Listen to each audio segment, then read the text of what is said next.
Assalamualaikum warahmatullahi wabarakatuh. Salam sejahtera bagi kita semua. Om Swastiastu, Namo Buddhaya, salam kebajikan.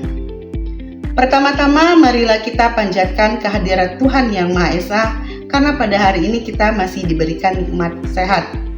Izinkan saya memperkenalkan diri. Nama saya Nini Triana SKMMKes. Saya dosen tetap dari Prodi S1 Administrasi Kesehatan Stikes Budi Mulia Sriwijaya Palembang dengan NIDN 0218078403 dengan NUPTK 90507662230233. Baiklah, pada kesempatan ini saya akan menyampaikan pernyataan diri dosen untuk kerja Tridharma Perguruan Tinggi. Seperti yang kita ketahui bahwa di era transformasi digital, pelayanan kesehatan dituntut menjadi semakin cepat, akurat, terintegrasi, dan bahkan berorientasi pada kebutuhan masyarakat. Pemerintahan Indonesia melalui Kementerian Kesehatan mendorong transformasi digital menjadi salah satu pilar utama dalam pembangunan kesehatan. Oleh karena itu, setiap petugas kesehatan dan calon manajer pelayanan kesehatan harus tahu bagaimana cara menerapkan digitalisasi di puskesmas, klinik pertama, dan klinik pertama lainnya.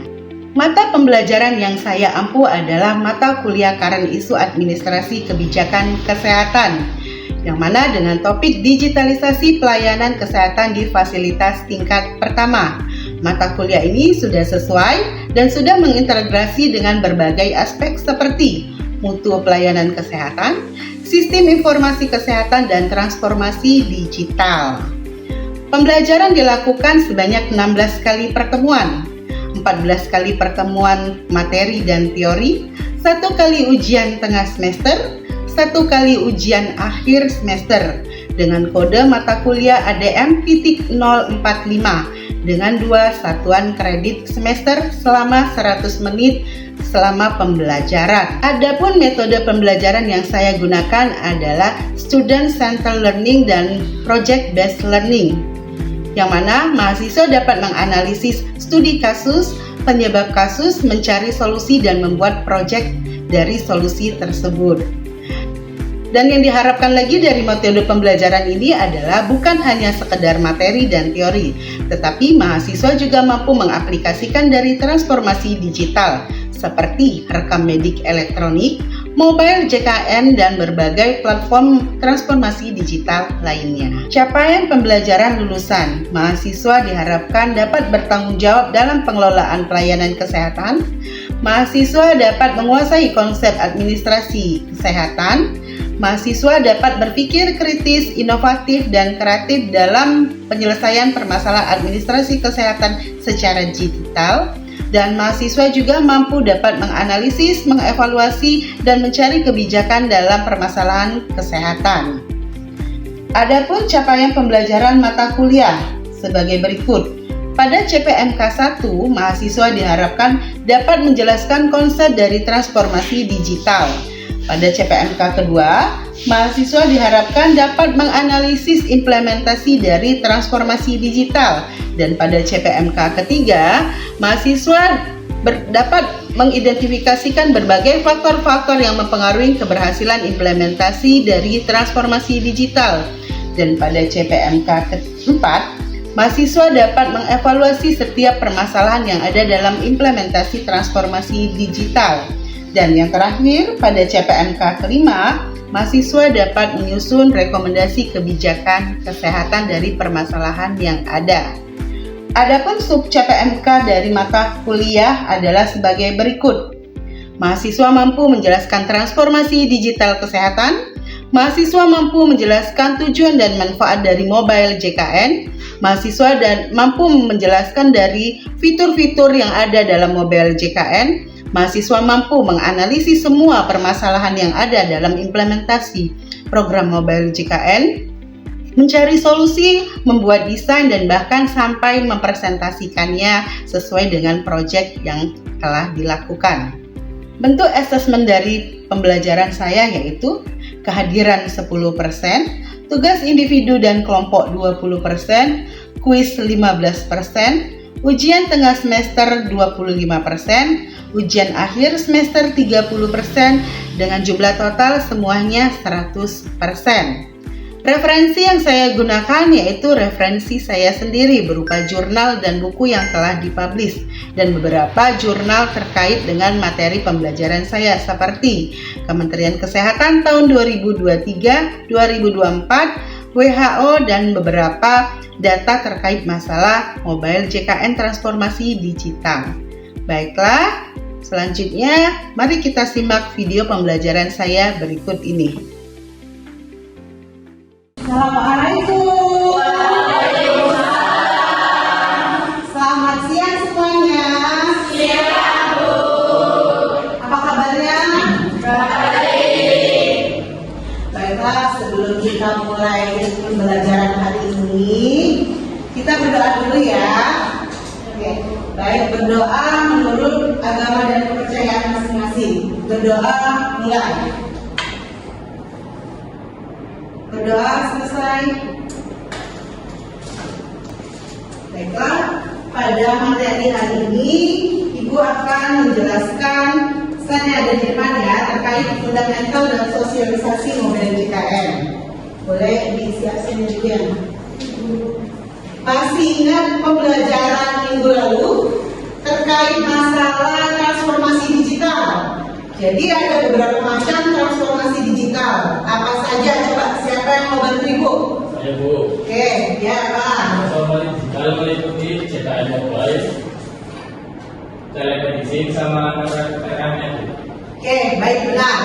Jadi minggu lalu kan kita sudah bahas masalah transformasi digital. Transformasi digital itu ada yang namanya rekam medik elektronik, ada yang namanya mobile JKN. Nah, jadi sekarang kita akan belajar terkait masalah mobile JKN.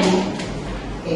Apa sih yang terjadi di mobile JKN sampai diciptakan aplikasi seperti itu? Jadi, mobile JKN itu adalah sebenarnya aplikasi yang dibuat dengan tujuan mempermudah pasien untuk mendapatkan pelayanan kesehatan. Nah, sering kita bertanya ya, keluarga kita bertanya, kenapa sih di antrian puskesmas itu panjang, lama, bahkan pelayanannya itu kita nggak merasa puas, ya kan? Sering kan ya? Kita malas nunggunya lama, bosan, antriannya panjang. Nah, ini sebenarnya masalah medis atau masalah administrasi? Ayo, siapa yang bisa bantu? Saya, Bu. Ya. Administrasi, Bu. Oke, baik, benar. Jadi ini sebenarnya adalah masalah administrasi, bukan masalah medis. Masih ingat apa brandnya administrasi kesehatan? Masih ya?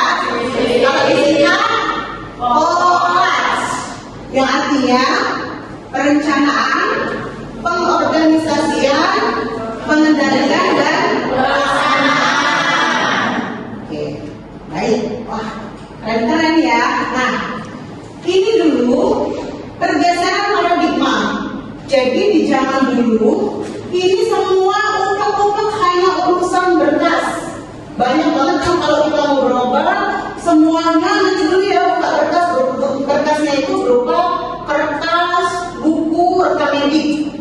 Tapi sekarang karena ada pergerakan sistem layanan, semuanya terorganisasi dalam satu aplikasi. Kalau di puskesmas, jadi kalau kita ke pelayanan puskesmas sekarang udah tolong siapkan KTP, betul? Kalau nggak bawa KTP, paling nggak nomor HP atau enggak nomor tanggal lahir.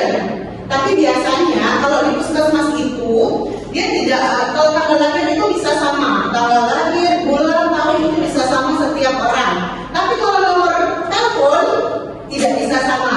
Nah, jadi sebenarnya yang sering digunakan pada orang puskesmas untuk meminta data awal pada saat pendaftaran itu adalah nomor telepon. Nah, ini. Jadi pergerakan sistem layanannya sangat baik kalau sekarang dibandingkan dengan yang dulu. Berkas semua kalau sudah lama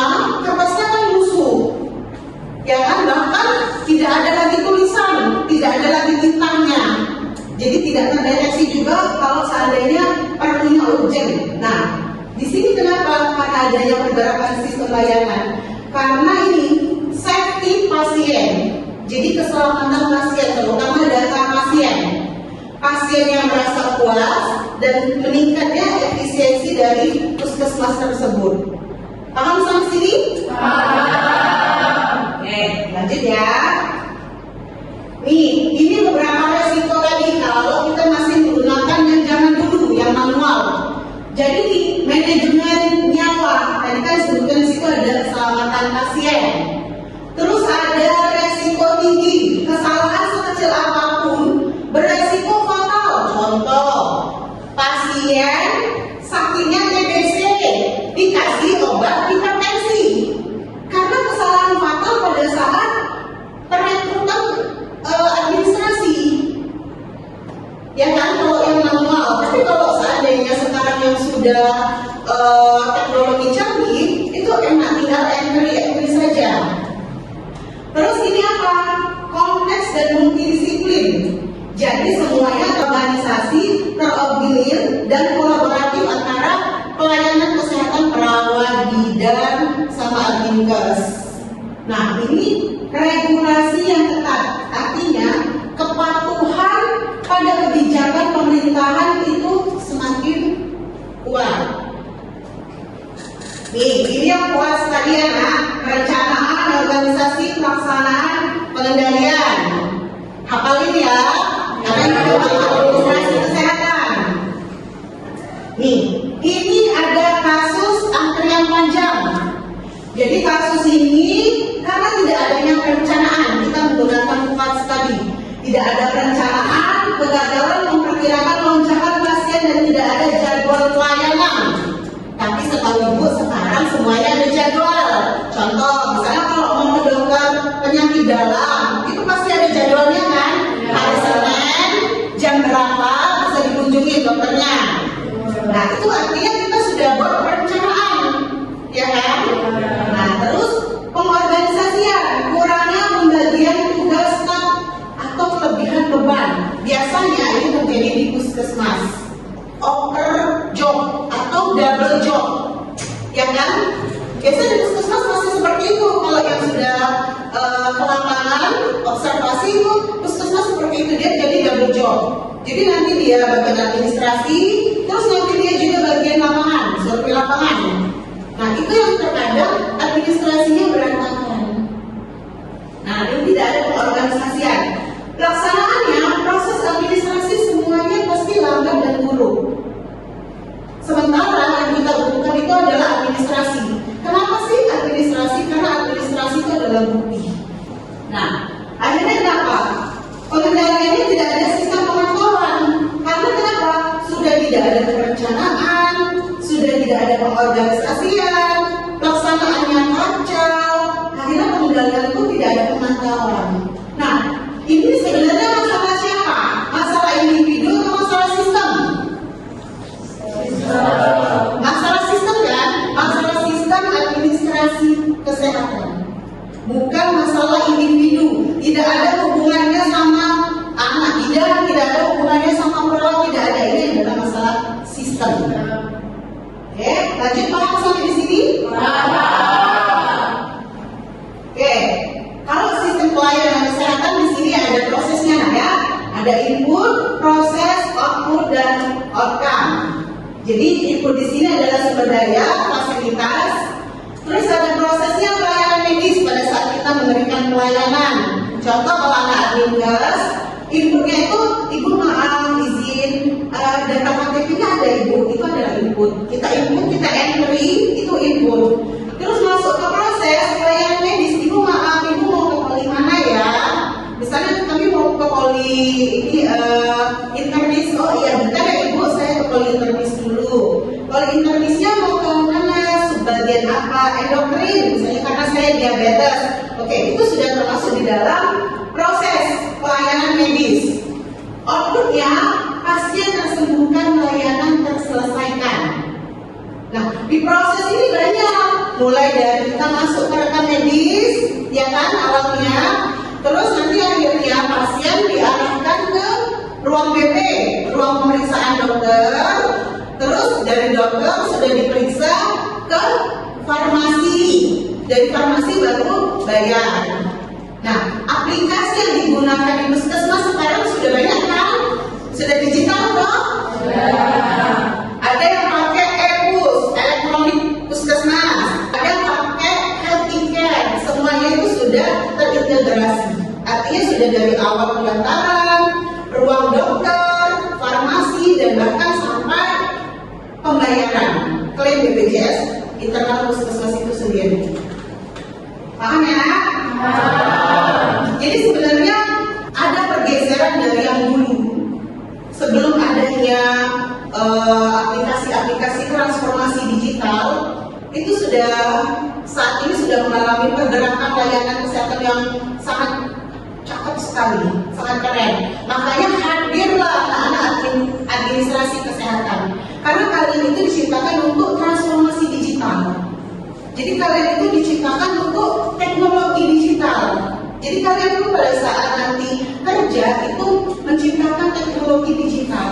Kalian harus tahu, kalian harus canggih dan bisa mengaplikasikan transformasi digital.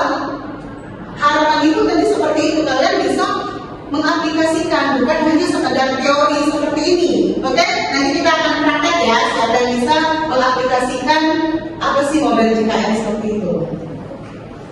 Oke, ini next. Ini perjalanan pasien yang seperti Ibu jelaskan tadi.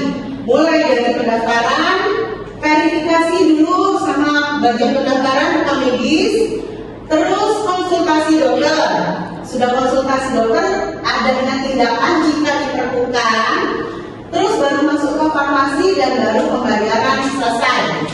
Nah, ini sangat simpel. Tapi hal seperti ini juga terkadang masih punya masalah tadi. Antrian di sini terlalu lama, antrian di sini terlalu panjang.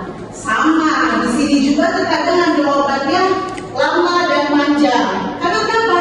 Dari sini pun sudah menumpuk pasien. Dan di sini tadi yang Ibu bilang, double job. Ya kan? Terkadang SDM-nya double job. Nanti dulu ya bentar ya, satu yang ketik, satu yang periksa, satu ini double job. Nah, ini sebenarnya permasalahannya tuh di sini. Nah, ini adalah tugas administrasi kesehatan. Dan ini juga sekarang sudah bisa diatasi dengan transformasi digital lagi. Nih, ini kasus nyata. Karena pendaftaran ulang hampir 4 jam antri di pendaftaran. Nah, terus ini belum lagi harus verifikasi. Sudah lama ngantri, tapi Ibu nggak bisa, ternyata data Ibu nggak masuk di sini, jadi Ibu nggak bisa berobat ulang pasien. Nah, ini yang ini. Dampaknya apa? Akhirnya konflik toh. Ibu gimana, saya sudah lama ngantri di sini 4 jam, kok baru dikasih tahu sekarang kalau saya tuh nggak bisa berobat di sini? Verifikasi. Nah, ini adalah sistem. Kesalahan sistem, bukan kesalahan individu. Ini sering terjadi. Ini adalah kasus nyata. Paham ya? Sampai sini ya? Paham ya? Ya. Nih, harusnya pelayanan itu first impression pelayanan. Kita punya 3 layanan utama: membangun kepercayaan, kenyamanan, memperlancar seluruh proses operasional kalau sistemnya benar, baik, dan meningkatkan kualitas pengalaman pasien. Kalau contohnya kalau kita berobat di sana, pelayanannya baik, pasti kita bilang, aku sakit kepala loh, kamu mau kemana ini? Ke sana aja, di sana enak kok, ramah-ramah, pelayanannya baik, nggak ngantri, pelayanannya cepat, pasti gitu kan? Nah, itu pengalaman pasiennya. Jadi sebenarnya citra positif yang kita bangun. Ya kan biasanya orang Indonesia seperti itu lah. Oh, ada yang viral itu di sana, gitu. Nah, jadi kita tuh semacam kumpul gitu lah. Tapi kalau untuk layanan kesehatan boleh lah ya, karena kan kita bisa yang terbaik. Jadi ini maunya kita ya, harapan kita. Jadi 3 kunci utama peran ini pelayanan. Nah, ini tadi masalahnya ini waktu tunggu. Harapan kita tuh tadi nih, waktu tunggu tuh pasien menurun. Jadi nggak lama, nggak panjang harapan kita. Terus ini citranya tadi positif, kepuasan pasiennya meningkat karena pelayanan kita baik. Terus efisiensi efisiensi operasional kita meningkat. Akhirnya kan banyak tuh pasien-pasien yang datang ke puskesmas kalau pelayanan kesehatan kita meningkat, ya kan? Kalau kepuasan mereka, oh bagus tuh di puskesmas itu aja, pelayanannya baik, cepat kok nggak ngantri. Mereka pakai sistem elektronik ini dan cukup cuman kasih aja nomor telepon udah bisa berobat. Seperti itu orang Indonesia kan. Jadi tidak ada yang dipersulit, tetapi dipermudah. Apalagi kaitannya dengan kesehatan, pelayanan kesehatan. Akhirnya administrasinya baik. Nah, hal yang seperti tadi yang permasalahan di awal, kenapa panjang antrian, kenapa lama, itu sebenarnya ada solusinya. Mau tahu solusinya apa? Jadi solusinya adalah dengan aplikasi mobile JKN. Jadi tidak perlu bapak, ibu, nenek, kakek antrian menunggu lama 4 jam seperti kasus tadi hanya untuk berobat tiba-tiba tidak diverifikasi, tidak boleh berobat karena tidak tercantum namanya. Cukup aplikasi ini, download aplikasi mobile JKN, bisa dari rumah kita mendaftarkan pasien. Siapa sudah ada aplikasi mobile JKN? Oh, sudah ada. Coba saya lihat gimana coba. Oke. Oh ya, sudah ada ya. Rata-rata sudah ada ya aplikasi mobile JKN? Sudah. Oke. Ya setidaknya kalau kalian tidak berobat tapi kan keluarga yang berobat ibu, bapak, kakek, nanti satu kakak ya. Kalau untuk mobile JKN itu yang satu kakak. Satu kartu keluarga, jadi bisa bantu ibu atau ayah. Oke, ini sudah di-download, berarti tuh coba ada yang volunteer untuk bisa bantu cara mengaplikasikan mobile JKN, setidaknya ya ambil antrian dulu deh, karena kan kita kaitannya tadi sama antrian panjang dan lama ya.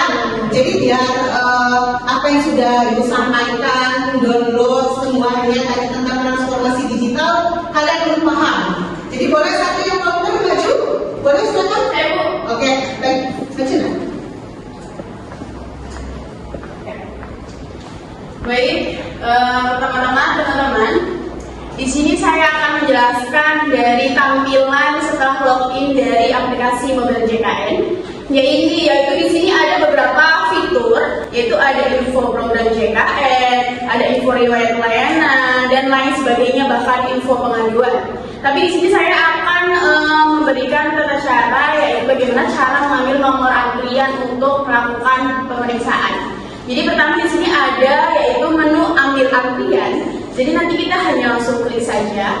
Nah, karena kita akan kemana dulu yaitu vaskes pertama. Jadi kita akan mengeklik yang vaskes tingkat pertama seperti itu.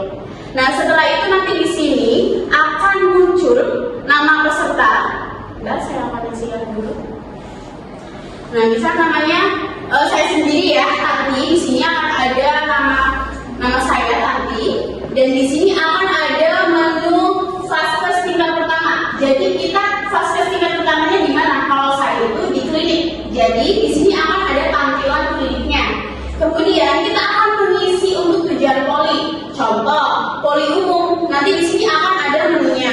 Nah, setelah terpilih, kita tinggal pilih tanggal kita mau daftar. Misalkan hari ini, nanti ada pilihannya tinggal ini saja. Nanti untuk pilih jadwalnya itu ada jadwal dokter yang hari itu jaga. Seperti contohnya dokter Andini ya, saya contohkan di sini akan kita klik saja dokternya. Nanti dia akan muncul juga jam operasionalnya, seperti jam 8 sampai jam 3 sore. Setelah selesai nanti kita akan masukkan keluhan. Misal saya pusing, nanti keluhan saja di sini pusing, demam dan lain sebagainya. Setelah selesai, langsung saja ke simpan dan nanti kita akan mendapatkan nomor antrian seperti itu. Dan setelah sudah mendapatkan nomor antrian, kita tinggal datang dan sudah ada data kita di sana seperti itu. Sekian Ibu penjelasan dari saya. Terima kasih. Baik, terima kasih. Sama-sama. Ya, jadi benar nak ya. Jadi seperti yang dijelaskan teman-temannya tadi. Jadi cara mengatasi dan solusi kita tadi untuk biar tidak antri panjang, tidak antri lama itu adalah dengan cara mobile JKN. Jadi sebenarnya apa? Ini beberapa kemudahan mobil JKN itu 1, 2, 3, 4, 5 kemudahan mendaftar. Tadi seperti yang dijelaskan teman kalian, yaitu mendaftar, mengubah data peserta itu bisa. Semua aplikasi ada di mobil JKN. Nanti bisa dilihat fitur-fiturnya di mobil JKN, bisa diolah, bisa dicoba. Jangan sekadar cuma ada di handphone saja, di toolbarnya handphone, tapi bisa digunakan. Karena ini sangat membantu sekali dan mempermudah. Paham ya nak? Setelah di demo sama teman-temannya, paham ya? Sangat jelas banget kan? Oke, baik. Nah, ini ada beberapa fitur tadi yang ada di mobil JKN. Oke, ini fitur pendaftaran peserta baru, nanti slide-nya akan Ibu kirim, bisa dilihat. Ini dia pendaftaran, begitu logiknya, fitur peserta, fitur tagihan, fitur pelayanan, pendaftaran layanan, fitur umum, dan oke, ini adalah logonya mobil JKN. Nah, sebelum ini ada yang mau masih bertanya? Oke. Sebelumnya izin bertanya, berdasarkan penjelasan dari Ibu tentang mobil JKN, apakah aplikasi mobil JKN ini dapat digunakan pada poli jantung dan poli dalam di rumah sakit? Oke, baik. Bagus sekali pertanyaannya, Nak ya. Jadi, apakah mobil JKN ini bisa digunakan untuk kita ke poli jantung atau poli penyakit di rumah sakit? Jawabannya bisa. Nah, yang dijelaskan sama temennya tadi itu adalah vaskes pertama. Nah, setelah di vaskes pertama, kita biasanya berobat terlebih dahulu. Dan jika memerlukan vaskes rujukan, artinya kalau sudah ke rumah sakit itu adalah vaskes rujukan. Nah, itu sudah bisa kita ke poli mana? Ke poli interniska, penyakit dalam, atau ke poli jantung kan? Jadi jawabannya bisa, sangat mudah. Nah, jadi nanti tinggal kita mereka yang entry orang puskesmas bahwasanya kita dirujukan ke rumah sakit mana. Jadi nanti pada saat kita di aplikasi mobil JKN, kita langsung daftar, itu munculan rujukan itu sudah ada. Oke, paham kan? Oke, kalau sudah paham, ada yang mau ditanyain lagi? Ada yang ditanyain? Sudah jelas? Sudah. Kalau sudah jelas, Ibu kasih kesimpulan mata kuliah kita hari ini ya. Jadi sebenarnya ini adalah kolaborasi administrasi dan klinis, tapi kita bukan klinis, kita non klinis ya. Nah, ini adalah kunci efisiensi dan kualitas layanan. Sistem yang terintegrasi yang ini tadi rekomendik dari awal pendaftaran, ruang pemeriksaan dokter, farmasi sampai ke pembayaran itu adalah terintegrasi. Ini adalah menjawab tantangan masa depan. Nah, administrasi yang etis dan utuh, kita adalah fondasi sebenarnya kepercayaan dan citra menuju sukses. Kalian semua itu adalah fondasi awal. Kalian semua itu adalah orang terdepan, garda terdepan pada saat kalian memberikan layanan kepada masyarakat, kepada pasien. Jadi kalian harus punya semua pengetahuan terkait masalah transformasi digital, baik itu pelayanan kesehatan. Biar kenapa? Biar puas. Biar pasien itu puas, akhirnya kenapa? Meningkatkan meningkatkan dari pelayanan kesehatan itu sendiri, tempat pelayanan itu sendiri. Jadi paham sampai di sini? Paham. Oke, baik. Kalau sudah paham, tentunya minggu depan Ibu sudah siapkan soal, tapi soalnya per kelompok, studi case. Jadi kalian bisa lihat di platform yang Ibu kasihkan di link Ibu bagikan, itu ada soal case-nya, kalian analisis dan minggu depan kita akan diskusi. Oke, paham? Oke, baik. Kalau kalian sudah paham semua, Ibu mengucapkan terima kasih banyak. Semoga ilmu yang kita dapatkan hari ini dapat berguna ya.